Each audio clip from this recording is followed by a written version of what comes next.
All right, well, it seems like we're live. Um, so, hello, everyone. Hello, everyone who's watching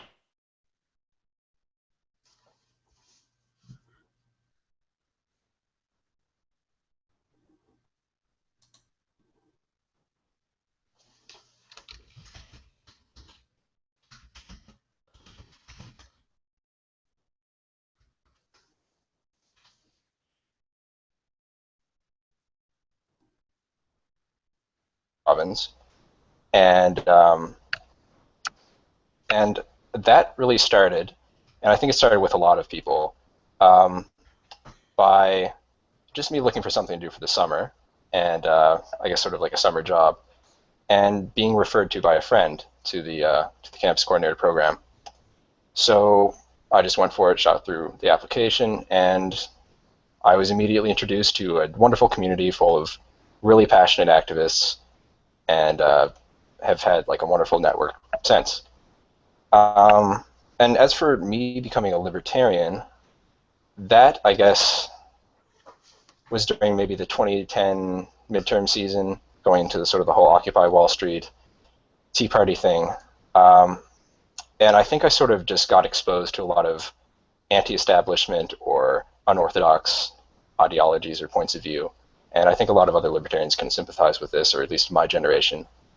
And and with the help of the internet, I guess I started reading into some of this more, I guess, more obscure theory, and just learning about people like Rothbard and Mises and all of those sort of standard stock in libertarian things. And it's been all smooth sailing from there. So we are hosting our first regional conference in the province of Quebec in Montreal at my school, McGill University. This will be in mid-November, actually, on the 14th of November. And just for those who don't know about SFL regional conferences, these are conferences that usually draw 100 to 200 people. They last about a day. And we'll have, so at our conference, we're going to have 4 speakers and a few breakout sessions, student panels. So Steve, of course, is going to be one of our featured speakers. We're going to be having people like Janet Nielsen from the Institute for Liberal Studies. I'm sure many Canadian libertarians are familiar with her. People from the Bitcoin Embassy, which is headquartered here in Montreal, as well as the Montreal Economic Institute. And these will be covering a whole variety of subjects. So also another thing I should mention is that we are taking questions on air. So essentially you just have to, there's a Q&A box, and you can essentially just type in a question, and we'll relay that. And it can be either to myself or to Steve. So Steve, I would like to start by, now I know you're an American. I know Americans tend not to pay much attention to what's happening above the parallel, but last night we just elected a new prime minister, and our first new prime minister in about 10 years. So this guy is part of the Liberal Party, sort of center-left, young, handsome. And I have to say that as being a libertarian in Canada, you tend to be sort of, and I'm sure this is a sort of a similar thing in the United States, though I guess you guys have a bit more of an independent libertarian movement that can differentiate itself, but certainly up here, you're very much herded into a box with conservatives. And it was very annoying during this election season talking to a lot of Conservative Party members, conservative supporters. When I say, oh yeah, I'm a libertarian, oh, you're voting conservative then. But no, I voted Liberal, and not super enthusiastically so, but I'm very satisfied with my vote. And I think we just sort of have to confront the fact of the matter is that we're not conservatives, we're classical liberals, and we have a whole array of aspects to this worldview that extend far beyond economics. And I just think it's rather irritating that many people just tend to assume that we're privileging the economic side over the fact that we're about to legalize marijuana, we're about to pull out from Syria. I think we're almost tripling the number of refugees we're letting in, all those sort of classically liberal things that we should value just as much as having lower taxes or ostensibly balanced budgets. So what's your experience been with that, and just being in the libertarian movement south of the border? Yeah, well, you know, I've lived within a few minutes of the Canadian border most of my life, so I'm as close to Canadian as any American can be. You know, even like growing up watching Canadian TV. But what I would add to that is, even in the States, we still have that issue of being sort of lumped in on the right, and I think that is a problem that libertarians have faced for a long time. And I think that one of the ways we have to get over it is exactly what you say, which is to remember that there's more to libertarianism, there's more to classical liberalism than just free markets and the economic stuff. That we do care about personal freedoms, we do care about military imperialism, right? And the way I like to talk about this and sort of argue it is that we share many of the progressive goals, the sort of cosmopolitanism and so forth that people on the left share. We just think that the ways to get to those are different, and that we think actually that markets and smaller government on the economic side of things, right? It better enables us to sort of have a society in which we can achieve those progressive goals and are more consistent with the the other kinds of things you're talking about. So yeah, I think it's a hard battle, right? And it's an understandable one in some sense, since libertarians, like conservatives, have long opposed the left, and in the days when socialism was riding high, it was easy to put us in the same camp as anti-socialists, right? I think that it's a different world now, right? And it's a more complicated world, and I think we need to not think of ourselves as on the right. That's a start, anyway. Yeah, getting over that Cold War anti-communist alliance, that legacy is very difficult. Most of the libertarians meet today, and especially the older libertarians, grew up with that kind of identity. And yeah, I mean, I guess you could say the rise of communism really sort of screwed up the idea of classical liberalism for a lot of us. Yeah. One thing I'd quick add to that, I think there was a brief period though, in the around Vietnam in the States, right, in the late '60s and early mid '70s, when libertarians really were thinking of themselves more on the left. There were attempts to ally with the left by Rothbard and others. And for a sort of brief shining moment there, right, it looked like something different. But I actually think that, ironically, Reagan in the States was one of the parts of the story of the collapse. Reagan co-opted so much libertarian rhetoric, and I think that pulled libertarianism back into the right in some ways that were unfortunate. But for a while, if you go back and read some of that libertarian stuff in the late '60s and early mid '70s, it was great, and it was radical. It was trying to make those alliances with the left in many of the ways that I think SFL has in recent years too. Yeah, that's definitely true. And I mean, sometimes getting these kinds of alliances with the left is difficult because where we're starting from, the theoretical, the philosophical position from which we start, from which we come to the conclusion of non-interventionism or something like that, is different, and it's internally consistent with a lot of classical liberal theory. So I mean, I remember arguing with a neocon friend of mine about interventionism in, say, Iraq, and I was trying to make sort of a Hayekian knowledge problem argument, and I think that's a little bit different than what a progressive would make. And of course, he wasn't understanding what I was saying. It's always interesting when people on the right, who are skeptical of government's ability to, deliver the mail or run the Department of Motor Vehicles, but have complete confidence in their ability to rebuild another country, right? That's there's a weird tension there that somehow they can't seem to see. Yeah, that's very, very true. So yeah, I mean, these are all part of a common heritage of classical liberalism, and I guess that sort of leads us into the talk that you're going to be giving at the 2015 conference in Montreal. So I guess, would you be able to give maybe a preview, a little bit of a marketing pitch for your conference? Yeah, I mean, the talk is essentially on what I call classical liberalism's progressive heritage. And what I try to do is to sort of make the argument that classical liberalism historically was a progressive force, and that just what we're talking about, right? That the ways in which it has come to be seen on the right and as conservative are kind of weird product of 20th century history, and that in fact, when we go back farther, we can see the origins of that classical liberals were the pre-socialist progressives, right? And that we need to recapture that. And there's ways in which that we can make the argument that classical liberal policies, including free markets, actually better serve progressive ends than progressive policies do. I also in there will talk a little bit about the ways in which the progressive movement in the United States 100 years ago was not so progressive, and we'll talk some about that too. But yeah, so the argument essentially is that we need to recapture that notion that classical liberalism is a progressive movement and can be thought of as a movement on the left if we want to. Yeah, absolutely. I mean, and certainly a place like Quebec and a campus like McGill, that I think that would resonate. Yeah, well, yeah. Well, it'll be challenging anyway, right? Because again, it challenges this view that we started with, right? That libertarians belong on the right and are conservative and all these kind of things. And so I'll do my best to make the case that that really is a misunderstanding. Excellent, excellent. So I think we should. I think we've made our pitch for the conference. I'd like to ask more about yourself. I guess your experience with the movement, your experience with the whole philosophy. Essentially, how did you come across these ideas like back in the day? What influenced you?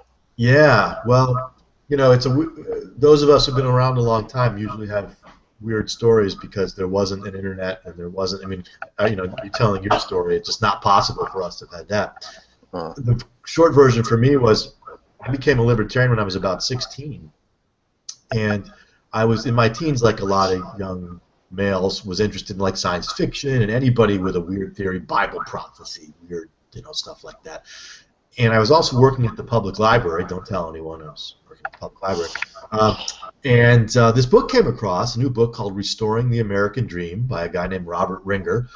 This is 1980, and Ringer was a kind of libertarian investment guru guy and self-help guy and all this. And this book was basically a sort of popularization of libertarian ideas, just sort of in '79, I guess, right on the cusp of the 1980 election in the United States. And this is another guy with a theory, right? So I read this book and had the experience I think that a lot of young people have when they come to libertarianism, of reading this and going, well, yeah, this is sort of what I thought all along, but this person has sort of, made it, systematized it, and made it sensible, and given me a name for it, and all this. And so I read that, and one of the very next books I went to, being the geeky guy I was, I looked in the library card catalog to see if any of Ringer's references were in our library, and the next book I read, I think, was Rothbard's For a New Liberty, which is like the most radical thing you can get your hands on, and I read some Rand after that, and I actually read Rand in a high school literature class. Read The Fountainhead,